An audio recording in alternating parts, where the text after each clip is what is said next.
welcome to A Glass a Day, and tonight we're celebrating Valentine's Day. Happy Valentine's Day. Yeah, I'm Renee, this is Mark, and welcome to our home.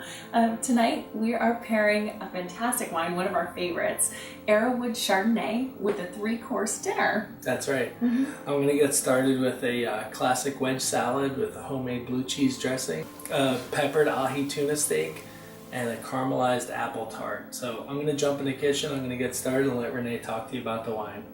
Happy Valentine's Day. That sounds so good. All right. So Arrowwood, one of our favorite wines. We'll talk a little bit about the history here. Arrowwood was first started in 1986, and it was started by Richard and Alice Arrowwood.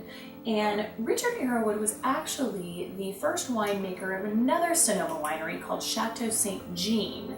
And he was actually one of the first winemakers to make single vineyard wines. So that actually made him fairly popular.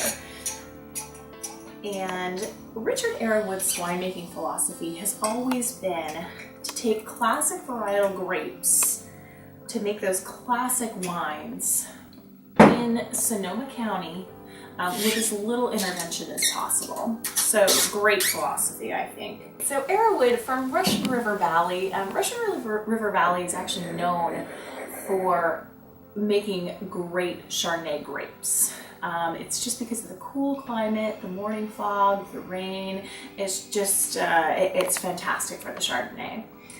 So we're gonna go ahead and take a little sniff. So delicious. I mean, I can tell already. Aromas of pear, melon, got that toasty oak. It was aged for about 6 months in French oak barrels, so you get that right off the nose. I'm gonna go ahead and take a taste here.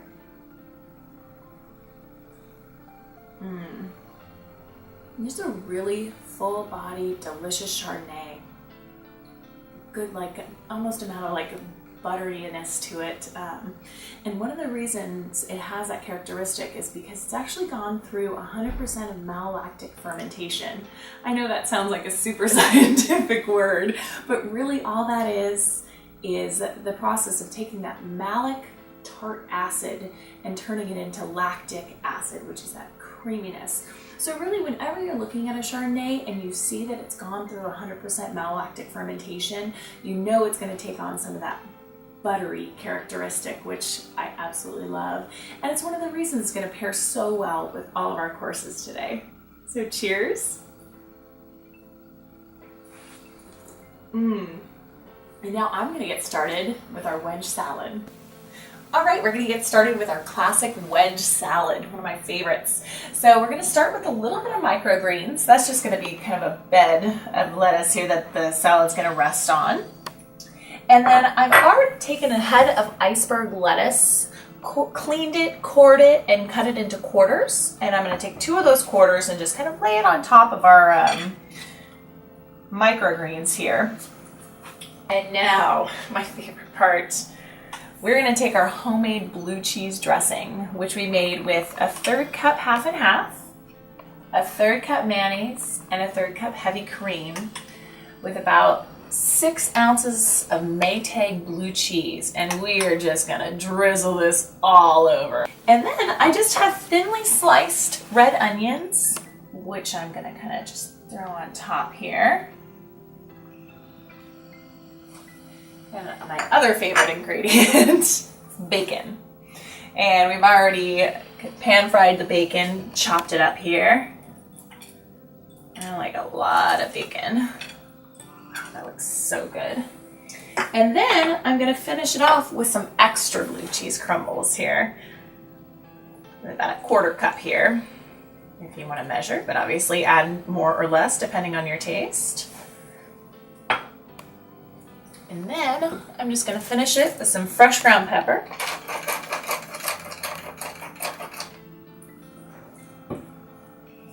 And voila, you have your classic wedge salad with homemade blue cheese dressing, which is gonna go so nicely with this Chardonnay.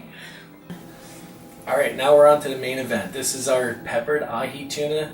It is the most simple dish you're ever gonna make.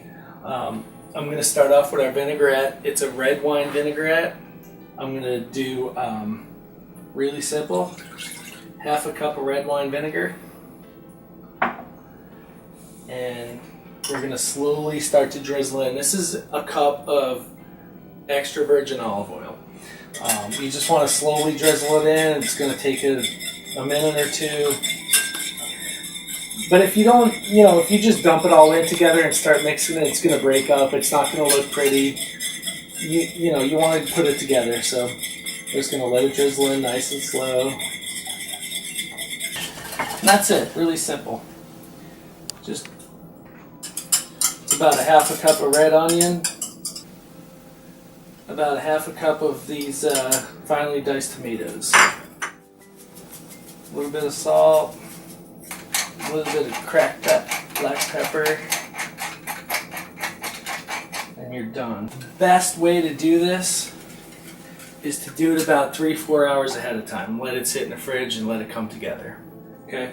Really simple. Now I'm going to get my pan nice and steamy hot. You want to kind of get a little smoke going. I got a tiny little bit of olive oil in there. You don't want too much. You just want to get it nice and smoky and no big deal. I got a plate of black pepper, and all we're going to do is simply grab the tuna, get some salt on it, and then just dredge it in the pepper. A little bit on each side. Get every side. It really matters. You want the flavor to be throughout the fish, so just get a little bit throughout the whole entire thing. Pan's ready to go. It's nice and smoky already.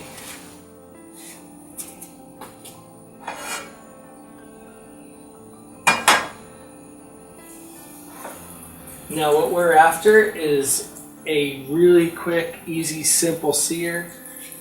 You want it to be a medium or like almost a rare inside.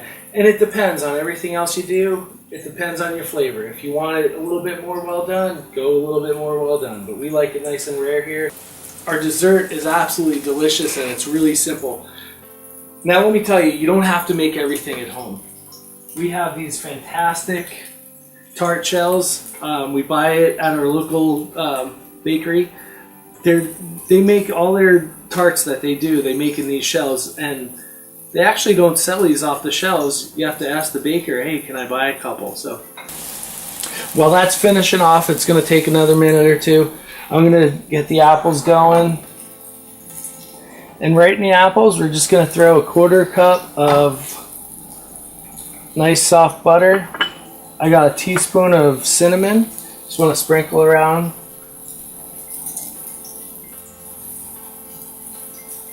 And then a 1/2 cup of brown sugar right on top. Really simple.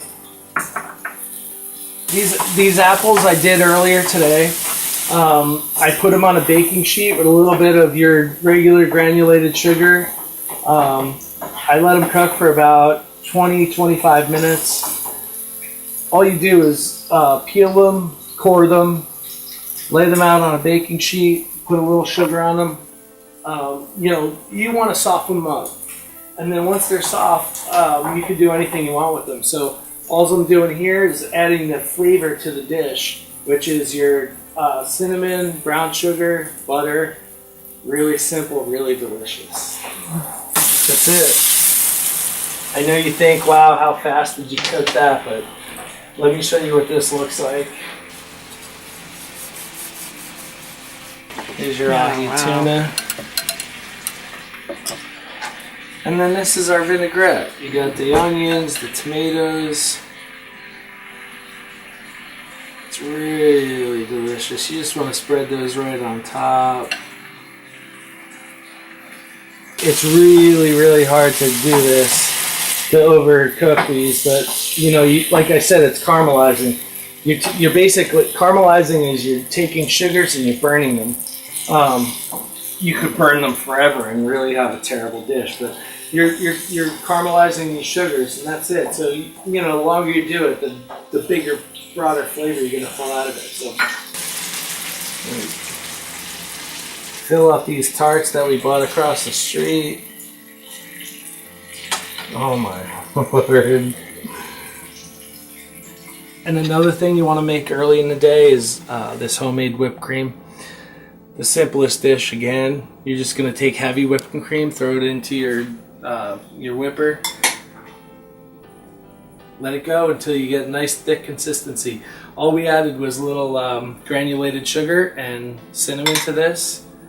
Just goes with the apple dish right on top. It's gonna start to melt. Right, look at that, it falls right off. It's melting already. Oh my goodness. Finish it off. You wanna make it look pretty. A little bit of cinnamon.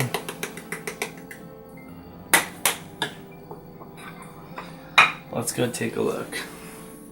Well, thank you so much for watching A Glass a Day today, and happy Valentine's Cheers Day. and happy Valentine's And Day. I am so excited to dig into this fantastic meal. Let's get it on.